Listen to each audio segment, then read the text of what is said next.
Bonjour à toutes et à tous, j'espère que vous allez bien. Alors aujourd'hui je vous fais une petite vidéo parce que j'ai remarqué que beaucoup de personnes essayaient d'arrêter la pornographie et ça a été mon cas il y a quelques années et font souvent des rechutes. Et j'aimerais vous partager mon expérience pour arrêter la pornographie pour toujours, pour ne pas avoir de rechute et pour que ce soit justement un arrêt définitif. Je suis en même temps en train de promener mon chien, vous m'en voudrez pas.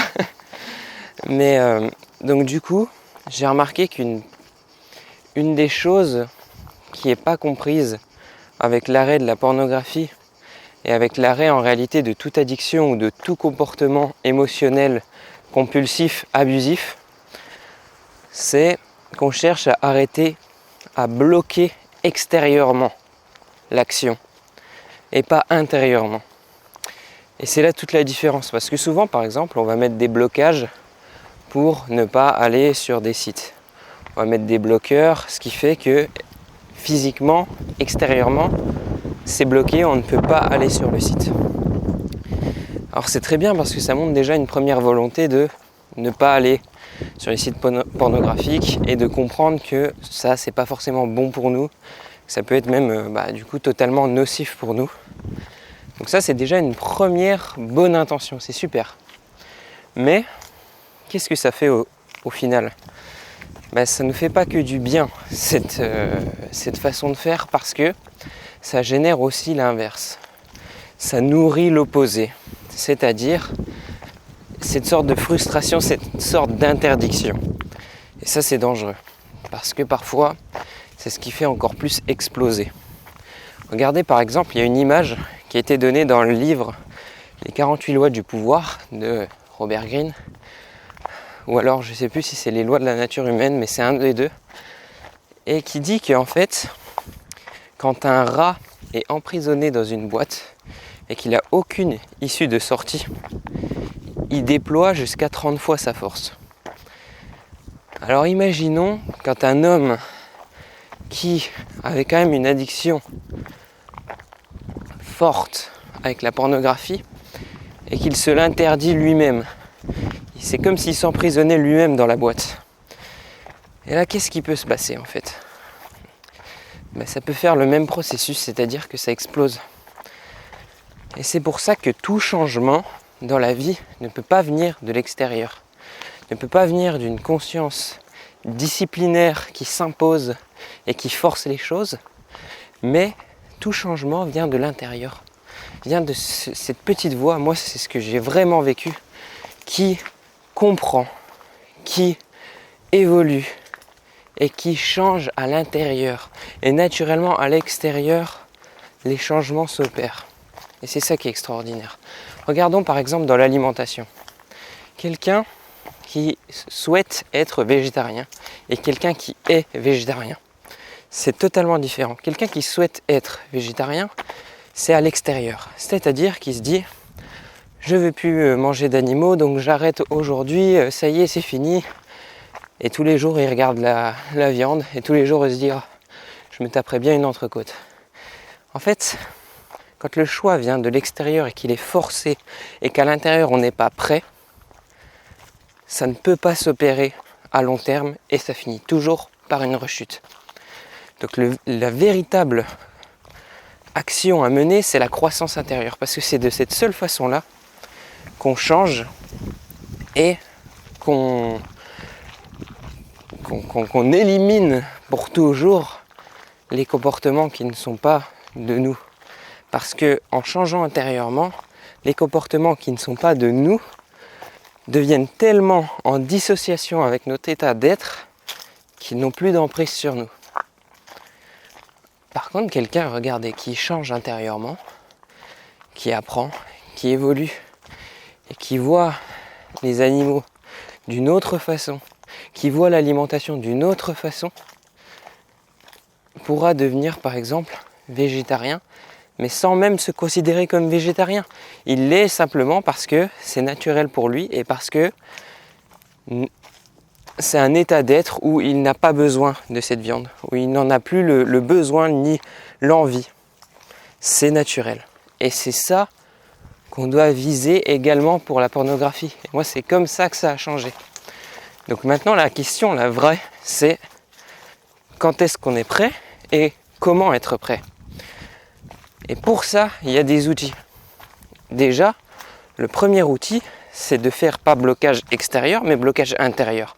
Et le blocage intérieur, c'est quoi? C'est la volonté. On a tous en nous une volonté. On a tous en nous un feu. Et ce feu-là, il est inextinguible. Il est éternel. Il est toujours présent. Peu importe combien vous pouvez penser que la sexualité abusive, compulsive, elle prend de l'ampleur sur vous, ce feu à l'intérieur de vous, il est éternel. Il est toujours là. Il est insubmersible. Et ce feu-là, cette volonté-là, vous l'avez toujours. C'est-à-dire que peu importe combien vous sentez que le désir est en train de prendre la place sur vous, qu'il est en train de vous emporter et que vous avez l'envie d'aller justement sur un site pornographique, peu importe combien, eh ben, vous y résistez par cette volonté insubmersible. Vous vous reliez à ça, parce que c'est ce que vous êtes au fond de vous.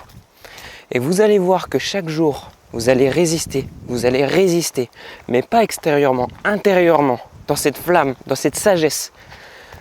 Là, vous allez voir que ça va reculer petit à petit. Pourquoi? Parce que vous allez vous renforcer, vous allez devenir quelqu'un de différent. Vous n'allez pas devenir quelqu'un de différent dans le sens, vous allez changer d'identité, mais vous allez devenir un peu plus ce que vous êtes réellement au fond. Et ça, c'est extrêmement important, parce que c'est comme ça que le réel changement s'opère. Donc à chaque fois qu'il y a une impulsion de désir, allez-y, battez-vous, armez-vous de cette flamme, de cette sagesse qui dit non et qui dit ça, ce truc-là, ce n'est pas moi, je n'en veux pas, ça ne me mène pas vers le bonheur, ce n'est pas ce que je souhaite. Ça, c'est la première chose. La deuxième chose, c'est la discrimination. C'est la sagesse discriminative, c'est celle qui voit, c'est celle qui discerne. La sagesse discriminative, elle sait que les comportements compulsifs et abusifs ne font pas partie de sa nature. On sait intérieurement que la pornographie, que ces comportements-là ne sont pas bons pour nous. On le ressent, on le voit. Alors quand on le voit, on sait que ça ne fait pas partie de nous, que ça ne fait pas partie de notre nature. Donc on sait que ce désir, il ne vient pas de nous, qu'il vient d'un comportement compulsif qui a été créé dans cette vie à cause de traumatismes, etc. C'est-à-dire qu'un jour, vous êtes tombé sur des sites, vous êtes tombé sur des images, un jour on vous a dit « allez, va voir ça ». Et on était trop jeunes, on n'avait pas encore la capacité de discerner justement, on n'était pas capable de voir que ça pouvait être dangereux à long terme. Et on y est allé et on l'a fait une première fois et c'est là que ça s'installe.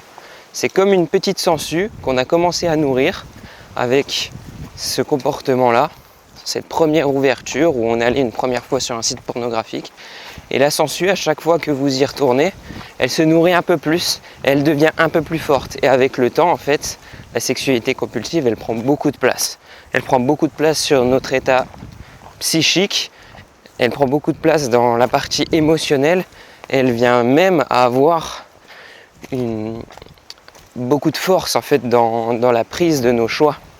Et c'est là que c'est très important d'avoir cette sagesse discriminative, de se dire ok, ça c'est pas moi, c'est pas ce que je souhaite, je l'ai nourri indépendamment de ma volonté parce que j'étais pas au courant que ça pouvait être dangereux pour moi. Alors aujourd'hui je le vois clair comme de l'eau de roche, ça ce n'est pas moi. Et donc ces deux facteurs associés, le non du feu intérieur et le ça c'est pas moi de la sagesse qui voit, ça vous donne la force de changer intérieurement et qu'à chaque impulsion de désir qui vient vous pousser à aller dans cette action, vous y résistez. Vous y résistez par ces deux moyens, pas par un moyen extérieur. Parce que si vous essayez de résister par les moyens extérieurs, les bloqueurs, etc., vous renforcez pas. Vous donnez le travail aux bloqueurs, mais c'est à vous de changer. C'est à vous de devenir plus fort. C'est à vous d'avoir les épaules assez fortes pour rester ancré dans le soi, dans ce que vous êtes vraiment au fond. C'est-à-dire cette nature en paix, courageuse, bienveillante. Voilà ce que vous êtes. C'est à vous de vous renforcer. Vous ne pouvez pas laisser le travail au bloqueur. Ce n'est pas possible. C'est à vous de faire le travail. Et voilà, merci pour votre écoute. Merci pour votre présence lors de cette vidéo. Je souhaite tout le meilleur dans cette quête pour apprendre un peu plus à se connaître soi-même et à être totalement souverain de n'importe quel comportement abusif qu'il peut y avoir. Et franchement, je sais que ça peut paraître bizarre de dire ça, mais au fond, cette quête, elle nous renforce, elle nous apprend à devenir un peu plus nous-mêmes, un peu plus forts. Et il y a une beauté aussi dans tout ça. Voilà. Moi, je me souviens qu'il y a eu des moments où c'était extrêmement difficile, il y a quelques années. Mais qu'au final, aujourd'hui, ça m'a appris beaucoup de choses aussi sur moi-même. Donc, il n'y a pas tout à rejeter, il n'y a pas tout à voir comme quelque chose d'horrible. Il y a de la beauté partout, il y a un apprentissage partout. Et au fond de nous, on a toujours les ressources pour surmonter n'importe quel obstacle, pour apprendre et pour évoluer. Donc vraiment, je vous souhaite tout le meilleur. Et si vous avez besoin d'aide, n'hésitez pas à envoyez-moi un message sur Instagram, envoyez-moi un mail, peu importe. Le mieux, c'est les messages sur Instagram. Et voilà. Et je ferai de mon mieux pour vous aider. Voilà. Je vous souhaite tout le meilleur et je vous dis à bientôt. Ciao, ciao.